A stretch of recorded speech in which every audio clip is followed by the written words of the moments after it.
Welcome to the only daily podcast focusing on compliance news of the day. Each morning, start your day with a cup of coffee and Tom Fox, the voice of compliance, to hear about 4 of the top compliance, corruption, or leadership stories you will need to start your day. The Daily Compliance News is a production of the Compliance Podcast Network. First, a word from our sponsor.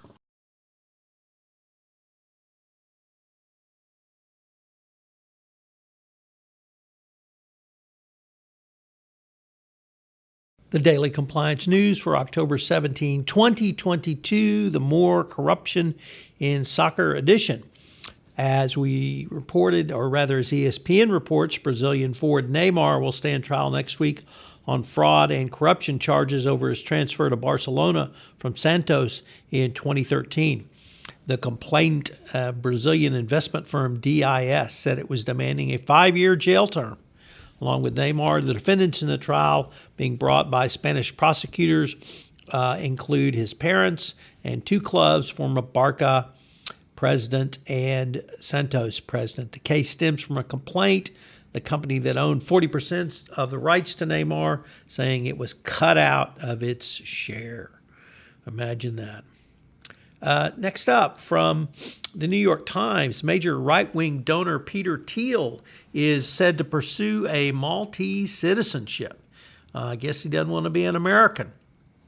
You have to wonder what that will do to his ability to donate money as he becomes a foreigner. It's unclear whether he will hold a joint passport or others.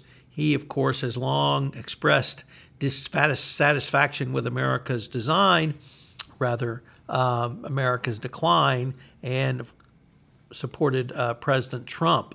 He already holds American and New Zealand passports, and now he seems to want another one. So it's unclear what this will do for him, but if he's going to give money to Donald Trump, he can't be too worried about America.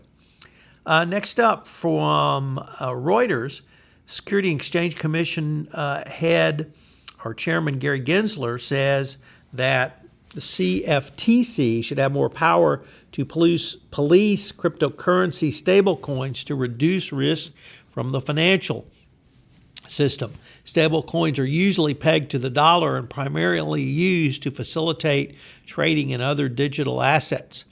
Stablecoins have become similar to money market funds and needed to be regulated accordingly. So interesting to see the SEC chair pitch this over to CFTC, but whatever agency does regulate it, they certainly need to get moving to do so. And our final story comes to us today from law.com. And it's an article where they interviewed Glenn Leon, the former chief compliance officer at HP Enterprise, and he was recently named the chief of the Justice Department's criminal fraud section. Of course, that oversees the FCPA unit. And in it, he says he is, quote, always self-identified as a prosecutor. So even though he was chief compliance officer at one of the HP entities, he really is a prosecutor at heart.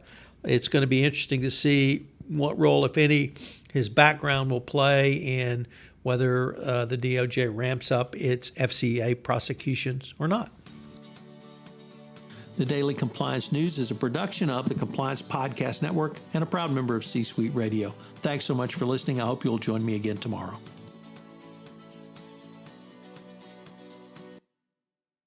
This podcast is a part of the C-Suite Radio Network.